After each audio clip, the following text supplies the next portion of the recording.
Bien, amigos televidentes, tal y como habíamos anunciado, tenemos con nosotros al presidente del Partido Reformista Social Cristiano, Federico Quique Antún Valle, quien agradezco sinceramente que haya aceptado esta invitación porque es un hombre de poco ir a los medios. Saludos, Quique. Buenos días, Héctor. Un placer de estar contigo y de poder compartir contigo en estos minutos. ¿Cómo no?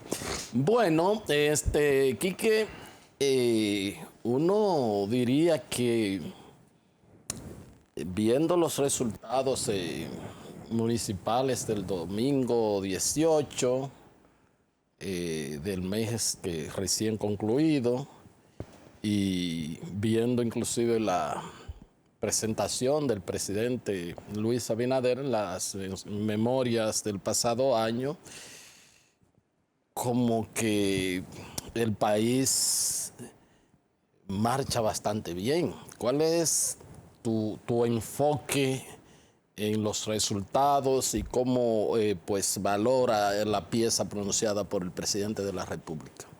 Mira, yo he dicho que el presidente Abinader tiene apenas 2 años, de alguna manera u otra, En condiciones normales. en condiciones cuasi normales, porque viene una secuela de la pandemia, que recuerda las elecciones pasadas se celebraron en pandemia.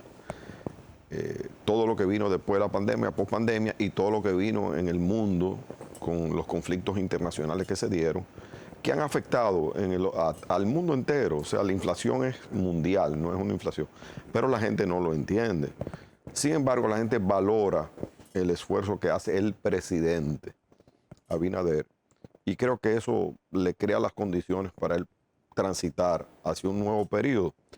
En su pieza, naturalmente, como toda pieza de esa naturaleza, crea esperanza, crea expectativa, pinta un panorama que ciertamente él quisiera que fuera así, ha hecho los esfuerzos para que sea así. La gente está afectada indiscutiblemente por el costo de la vida, pero la gente ha entendido que ese costo de la vida no es fruto del ejercicio gubernamental, sino de lo que ha pasado. Inclusive hasta los ignorantes, y cuando digo ignorantes, la gente de poco instruido sabe lo que ha pasado en el mundo. Y por esa razón yo pienso que sus esfuerzos de presentar ese positivismo para la nación y los esfuerzos que se han hecho, creo que sí, que es válido. Creo que fue una pieza completa, inclusive de rendimiento, o sea, ¿cómo le llaman? Muchos detalles. No, de muchos detalles. Y hacía mucho que un presidente no entraba en como corresponde el 27 de febrero, que es rendir cuentas. Yo creo que rindió cuentas. Cosas por hacer, cosas a medio hacer, cosas que se han hecho, y que el país cada día tiene más necesidades. Pero yo pienso que transitamos por un camino que lo que hace falta en democracia es difícil de lograrlo por el deterioro que hemos sufrido. ¿En qué aspecto? Lo quiero hablar aquí. Por favor. En el aspecto del orden, de respeto. Y no es responsabilidad de este gobierno, sino que el deterioro que se ha producido aquí en los últimos 25, 30 años en cuanto al respeto a las normas es demasiado grande. Y la gente ha malinterpretado la democracia. Entonces, yo pienso que el presidente Abinader, como demócrata al fin, ha querido continuar ejerciendo y ir variando ese modelo poco a poco. Usted oye gente que critica y dice, no, pero la policía no lo han podido. Pero ven acá, 100 años de policía, como era el cuerpo policial, cambiarlo en 2 años es imposible. Eso se coge su tiempo, pero se ha iniciado un proceso. Y asimismo, en otros aspectos, yo soy de los que me quejo mucho en la calle, porque veo que la gente se dice, no estaciones. Yo no sé si es que no saben leer, pero no estaciones es que la gente se estacione. No dobla a la izquierda es que la gente dobla a la izquierda. Y yo le he dicho, comentando así a veces con los que trabajan con uno, y le digo yo, mira, lo que sucede es que aquí se dejó de sancionar y pasamos de un régimen de mucho orden, que estuvo hasta el 61, a una pseudodemocracia en los periodos, inclusive que nos correspondió a nosotros. Bueno, vamos a hablar hasta el 61 de un orden excesivo, ¿verdad? Porque yo creo que no era excesivo, ¿no? el orden de Trujillo sí, no era excesivo. no era excesivo. lo que pasó es que a Trujillo se le fue la mano en el aspecto político de crear, pero el orden no era excesivo, Héctor. Yo te hago la pregunta. Que una gente robara y lo metieran preso era excesivo. No. Ahora, cuando una persona criticaba al gobierno, ya eso sí era excesivo, pero eso no era orden. Ya eso eran represiones políticas. Ese es el enfoque. Ya eso era represión política, pero el orden de Trujillo era, oye, un militar cuando Trujillo. Tú ves los militares ahora que andan con los zapatos rotos. O sea, un militar cuando Trujillo, además, una persona, un militar te llamaba la atención a ti, pero no te llamaba la atención para macutearte o para molestarte, te llamaba la atención. ¿Y qué hacía la gente? Lo respetaba, no. Aunque no supiera ni leer ni escribir el militar. No, espérate, un sargento me está hablando. Ahora un coronel te llama la atención y la gente lo desafía. Entonces pasamos de un orden a un desorden, ciertamente. A una democracia que no es democracia, eso no es democracia. En Estados Unidos un policía te manda para ti. Tú no te paras, le levantas la mano y te dan un tiro y al policía no le pasa nada. Lo que sucede es que aquí todo se fue. Una democracia sin orden no es democracia. No es democracia, seguro que no. Es un caos. Y nos está pasando eso a nosotros en el tránsito. Tú lo ves en todos los aspectos de la vida nacional, tú sabes. Y hay dos mundos. Está el mundo de lo que vemos estas luces. Estamos aquí en aire acondicionado. Y el submundo de la pobreza que el presidente ha querido hacer esfuerzo. Pero en un sistema que hay que cambiar. O sea, pero un sistema heredado. Quizás se inició en tiempo pasado, pero no estaba tan profundamente arraigado como hoy día. Ese asistencialismo tiene que pasar y transitar y mutar hacia la productividad de la nación. Pues nosotros no podemos seguir manteniendo una tarjeta y dándole a la gente. Y te voy a hacer una historia. Yo recuerdo cuando se empezó con el neoliberalismo de quitarle al Estado o al gobierno, ¿verdad? Y al Estado las propiedades que administraba el Estado. Yo recuerdo que al presidente Balaguer se le planteó que esas empresas tenían que pasar al sector privado. Y él decía, cuidado, pero es que están dejando pérdida. Él decía, eso es una pérdida que hay que administrarla, decía él. Porque yo prefiero que esas empresas pierdan y que la gente vaya a trabajar todos los días que tener que darle un cheque sin que vayan a trabajar. ¿Qué es lo que está pasando?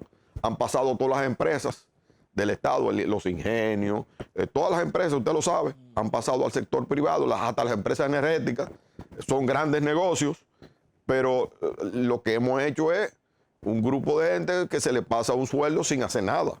Entonces, Balaguer prefería que hubiera pérdida en las empresas del Estado y que la gente se acostumbrara a ir a trabajar, a que la gente esté en su casa jugando dominó o pensando en cosas que es lo que genera la delincuencia, genera una serie de cosas. Entonces, ese asistencialismo le ha hecho mucho daño en este país, porque la gente ha dejado de ser productiva y por eso se han llenado las ciudades. ¿Usted cree posible que la capital tenga casi 7 millones de habitantes? Nueva York tiene 8. Eso es imposible. ¿Qué hace la gente aquí? Por eso usted ve la delincuencia, por eso usted ve la basura por todas partes. No hay conciencia. Entonces no hay sanción. Donde no hay premio a lo bueno y sanción a lo malo, las cosas no caminan bien. Y tendrá que venir, y vamos transitando hacia allá. Y yo estoy seguro que en su momento el presidente hará las cosas que tendrá que hacer para esos fines, donde hay que sancionar lo malo y premiar lo bueno. ¿Cómo no? El tema del asistencialismo que tú dices, o sea, es un asunto que uno ve que, bueno, que a medida que vamos creciendo la economía y hablamos de que vamos reduciendo la pobreza, como que uno no entiende entonces esa relación de que seguimos incrementando, y como tú dices, no es el tema de esta administración, seguimos incrementando ese asistencialismo y un asistencialismo que no genera, que no rompe el círculo vicioso. Aquí hay gente que tienen 20, 25 años recibiendo tarjetas, y tú dices, bueno, pero ¿cuál es el esquema de entonces sus hijos o algo salir ya de ese círculo y de ir pues mejorando su condición? ¿O cuál es la condicionalidad de ese asistencialismo social? Entonces, uno lo que ve es que más de salir de esa situación, como que más gente van entrando, es lo que estoy viendo. Eso es lo que ese reto y desafío, mutar porque tú no puedes eliminarlo de golpe. No. Tú ahora lo paras y que te crea un dilema social y un caos político y social terrible. Ahora eso hay que salir de eso no puede seguir siendo. El país no resiste tener, o sea, porque ¿qué es lo que es eso? Es un parasitismo. Eso no puede ser. Entonces hay que ir transformando esta economía de alguna manera para que la gente sea productiva. Ahora, ¿van a ser productivos en la ciudad? Entonces, no se puede seguir permitiendo que la gente siga emigrando. Entonces tú me dirás, no, pero es que tú me estás planteando un régimen de fuerza. No, no es régimen de fuerza, es de orden, es crear condiciones. Mientras tú le estás haciendo el metro, el teleférico, el qué sé yo qué, y modernizando la capital, y Santiago, y La Vega, y esas cosas, que son cosas necesarias, pero no indispensables, porque hay que generarle a la gente en los pueblos calidad de vida también. Y yo creo que el presidente poco a poco ha ido invirtiendo en las ciudades, que eso se había abandonado, porque aquí todas las inversiones se hacían para ganar elecciones. ¿Dónde se hacía? En los centros urbanos. Por eso tenemos la capital como la tenemos. Por eso tú vas a Santiago y tienes Santiago, que ya Santiago es una gran ciudad. Pero tú te vas para San José de las Matas, para Jánico, te subes para las montañas y la gente dejó vacíos los campos. ¿Y quiénes están ocupando los campos? Ahí va. ¿Quiénes lo están ocupando? Por ley física nadie, bueno, y tú eres ingeniero, nada se queda vacío. Pero lo están ocupando. Sí. ¿Quiénes lo están ocupando? Los haitianos. Tristemente. Tristemente. Bueno, ese es un tema también que el presidente pues ha hablado mucho y ha hecho algunas cosas, el tema de las verjas y todo.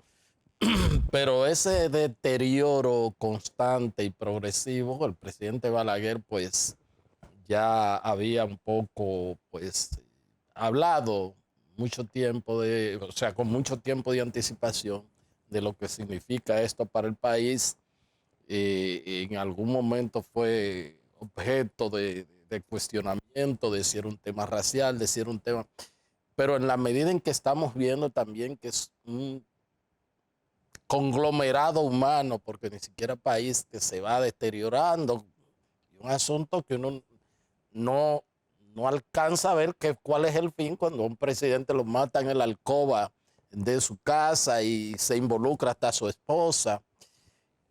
Ese es un tema un desafío grande para esta sociedad. Y lo penoso de eso es que después del presidente Balaguer, el único que ha hecho algo es el presidente Abinader. Y no ha recibido el respaldo de la clase política y la clase poderosa del país para que él pueda asumir una actitud todavía más firme. O sea, lo digo claramente. Y es penoso porque no hay duda, y hasta el presidente Balaguer, que tenía una posición en cierta medida radical con el tema haitiano, decía que había que convivir, y tenemos que convivir, pero en orden. Pero la comunidad internacional, para no decir los países poderosos, ha querido que nosotros asumamos esa situación sin darse cuenta que eso contribuiría al deterioro total de la isla. Y que lo hagamos en desorden. Porque nosotros, en el caso nuestro planteamiento no es que no haya una convivencia civilizada y pacífica y que le demos oportunidades, porque los dominicanos se marchan a tener oportunidades, la gente migra. Mis abuelos vinieron o sea, en una goleta en 1890, o sea, aquí de 16, 15 años, y este es un país de inmigrantes, pero no puede ser masivo, tiene que ser controlado, porque si no, ni ellos reciben el beneficio, ni nosotros el beneficio de la migración.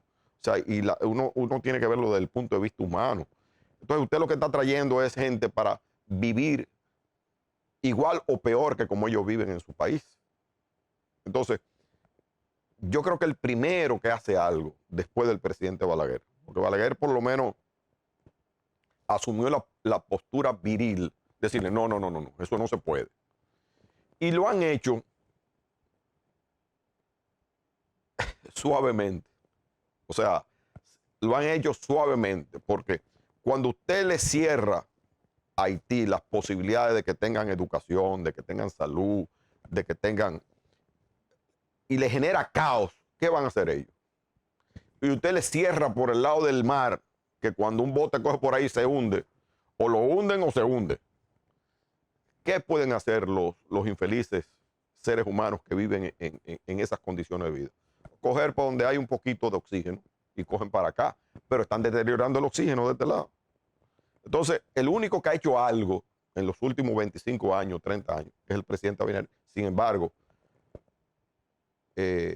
algunos políticos de influencia, en lugar de hacer causa común, porque eso yo no creo que le hubiera quitado nada, lo que han hecho es jugar a la politiquería con eso. Aunque dicen esos sectores de la oposición que el presidente ha politizado y ha electoralizado el tema haitiano. Yo no lo creo, porque fíjate, yo no lo veo a él que ese es su tema fundamental para fines electorales. Yo no veo que ha sido ese, yo creo que es otro. Yo creo que ha sido la corrupción, yo creo que ha sido la transparencia. Yo no creo que el tema haitiano ha sido. Aunque, vuelvo y repito, el único que ha asumido, fíjese que ha habido gobierno del propio PRM, PRD, porque es más o menos la misma cosa. O sea, Miguel se quedó con la sigla y el PRM es la misma cosa que el PRD. El único de los últimos gobiernos del poder presidencial que ha hecho algo. Yo no estoy de acuerdo en llamarle verja. Yo no estoy de acuerdo. Y en eso que hicieron, no estoy de acuerdo. Yo creo que había que hacer una cosa más contundente. Usted me está diciendo, pero él ha hecho algo, ha tomado una iniciativa. Si hubiera tenido el respaldo, probablemente hubiera hecho lo que había que hacer. El muro. El muro, bien hecho. Y más controles. Y enfrentar la comunidad internacional de manera diferente. Ahora, cuando usted enfrenta una comunidad internacional poderosa y usted no tiene sustento de sus copartícipes en el aspecto de poderes fácticos y en todos los aspectos, y esa gente lo que está jugando al culipandeo en ese tema, usted no puede tampoco tirarse de frente a enfrentar esos sectores, que son sectores poderosos, porque usted cree que es verdad ¿cómo se llama? Moise. El Mois. Sí, lo mataron lo que lo mataron. No. Y que a esta altura de juego no se sabe quién fue que lo mató. No, hombre, no. Eso está claro. Podría ser que lo mataran, pero quizás viniera de otro litoral. La orden vino de donde tiene que... Ven acá. Dijo el doctor Vincho Castillo que los americanos ni participaron, pero que también lo sabían. Mira, Quique, avanzando a otro tema, con tu veteranía política, ¿cómo tú ves el futuro de los partidos políticos? ¿Cómo ve más allá o sea, después que pase este proceso electoral, cómo tú ves la configuración? Un poco como que ya la parte, no de la ideología, sino hasta de los posicionamientos, como que en los partidos ya casi nadie se siente cómodo, esa es como la idea. Eso es lo triste. O sea, que no hay principios ni valores. Que aquí lo que hay es el interés. Yo te hago una pregunta. Tú me dices con mi veteranía y tu veteranía también, porque tú estuviste como periodista hace muchos años.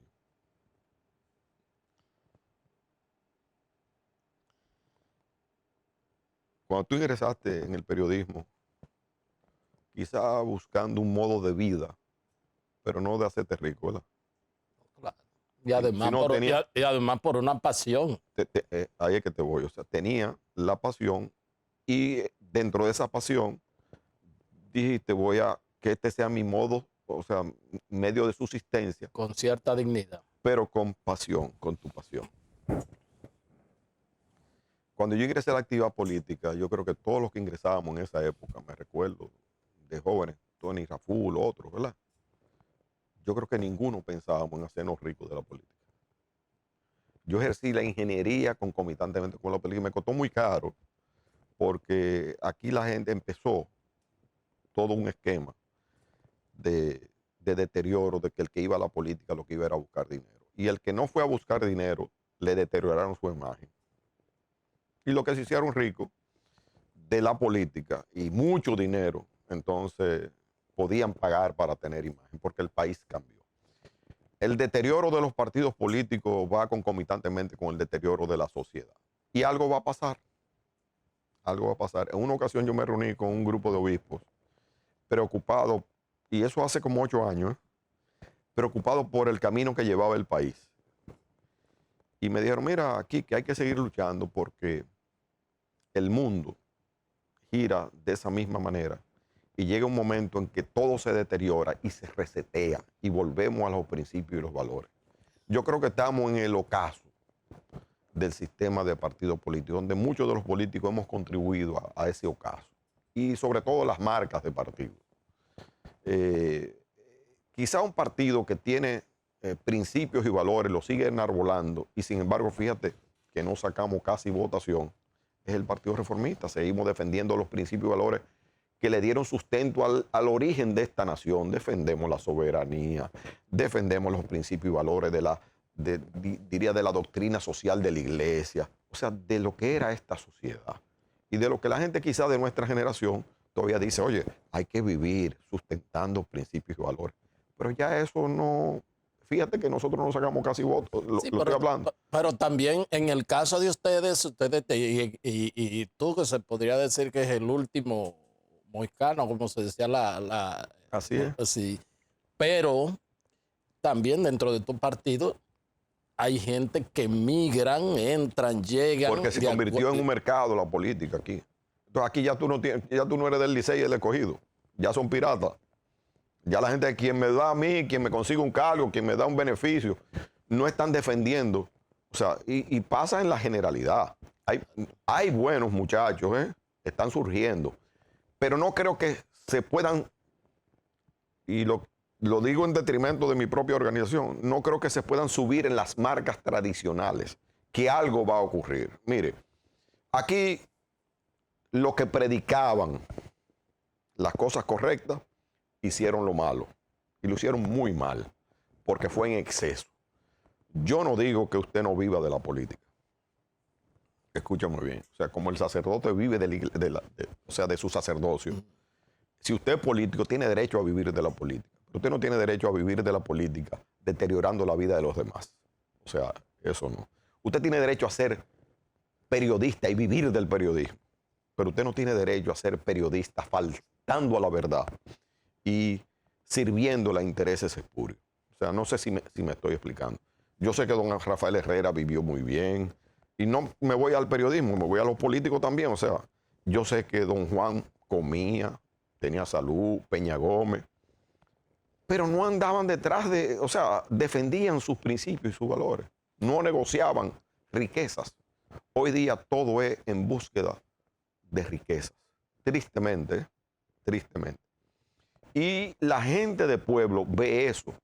Y por eso van a votar por los partidos, ahora por el PRM, cada quien por su cosa, pero en el fondo saben que eso no están defendiendo, porque todo el que incursiona en política ahora, muy poco están incursionando en la actividad política. Tú lo ves que cambian de posición de un día para otro, y eso ha deteriorado la actividad política. Yo estoy ya como diría, en la postrimería de mi carrera.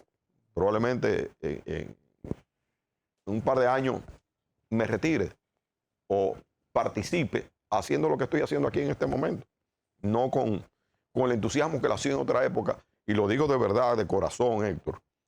Yo incursioné en la actividad política pensando con muchos sueños para aportar a este país y para lograr cambiar muchas cosas. Además, tú fuiste de lo que llegaste a la política, que no estaba pensando en el arroz, la habichuela y la carne, por eso tú lo tenías garantizado por en tu cierta familia. Medida, pero hasta el que no lo tiene, oye, el que no lo tiene, se incursiona en la política, debe buscar el arroz y la habichuela, debe buscar cómo vivir, pero no hacer las cosas en exceso como se han hecho. Entonces, o sea, ese es lo triste, y eso es lo que ha deteriorado el país.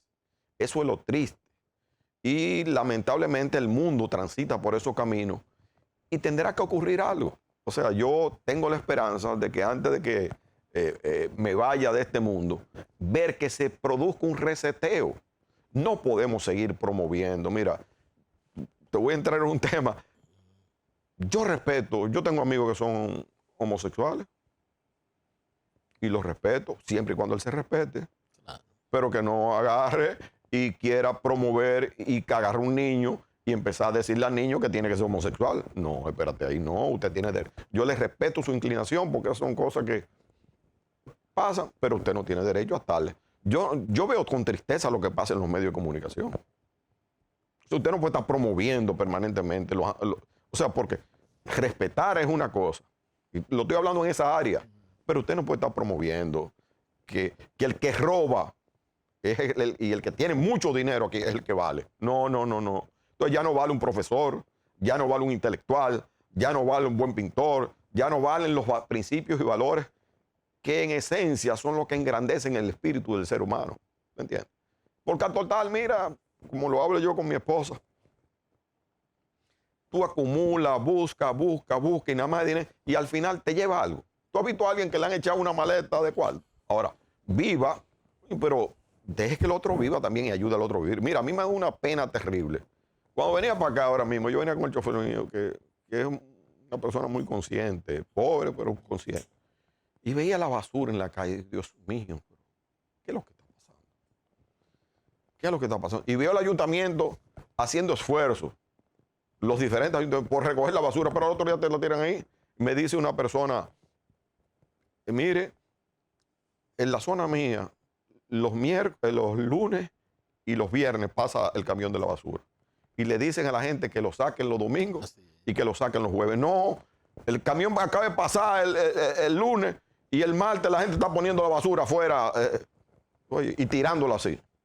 Entonces, es un problema de sanción. Entonces me dice un amigo, Quique, es un problema de educación. Le digo, no. Aquí cuando Trujillo no había educación. No, y esos son los mismos que se van a Estados Unidos y hacen la cosa bien. Allá sí. ¿Por qué? Porque allá hay sanción. Claro. Mira aquí que finalmente, y apelo a tu capacidad de síntesis, vuelve a barrer el PRM y aliados. El presidente gana fácil ahora en la mayo, primera vuelta.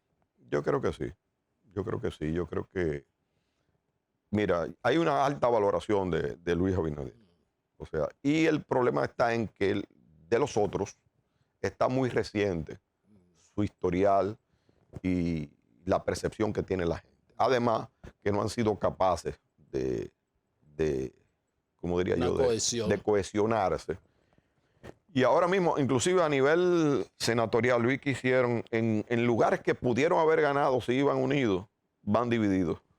Entonces eso le hace más fácil el camino al PRM y aliados entre los que estamos nosotros para que el presidente, y tú quieres que, porque quiero ser sincero, porque hasta se lo he dicho al mismo presidente, a mí me preocupa ganar con tanto, o sea, ganar tan ampliamente, porque eso genera una demanda también. Pero yo pienso que el presidente Abinader en estos años ha cogido mucha madurez y hará el equilibrio necesario para él mismo hacer su contrapeso, porque es necesario el contrapeso, porque fíjese que el único que hacía su propio contrapeso aquí de los gobernantes era el presidente Balaguer, que teniendo dominio del Congreso no permitía que el Congreso apabullara a la oposición y controlaba y se hacía oposición él mismo, teniendo control de los estamentos congresuales, de los diferentes poderes. Fíjese, en todos los gobiernos que han transitado después del 96 para acá, el mejor gobierno del PLD fue el 96-2000. Porque había contrapeso. El gobierno de Hipólito Mejía, hasta el segundo año, fue un excelente gobierno. Cuando asumieron ellos el control de todo, ahí empezó todo. Y así mismo pasó con el PLD. Cuando había contrapeso, que el PRD tenía fuerza en el Congreso y nosotros, el PRD se manejaba con más prudencia. Cuando el PLD cogió control de todo, ahí vino el deterioro. Tengo el deseo de que a pesar de los controles que va a tener el PRM, el presidente Abinader, y estoy en la disposición de contribuir en eso, en lo que fuere necesario, tenga la capacidad para hacer su propio contrapeso, porque cuando usted lo tiene todo, bueno, como dicen eso, rumba abierta para baile, y la gente, los seres humanos, somos así, somos insaciables. Así es, y más con el poder. Sí. Entonces yo pienso que el presidente Abinader está claro en eso, pienso yo, lo hemos hablado. Y pienso que él no va a permitir que ocurra lo que ha ocurrido con los otros, que quizá con y sin intención se le fue de la mano el control político y por eso ocurrieron los desequilibrios que ocurrieron y los desmanes que ocurrieron en el orden que todos sabemos. Muchas gracias, Quique. Gracias a todos ustedes por haber estado con nosotros y será pues hasta el programa, hasta otra entrega de su programa de Agenda. Hasta entonces.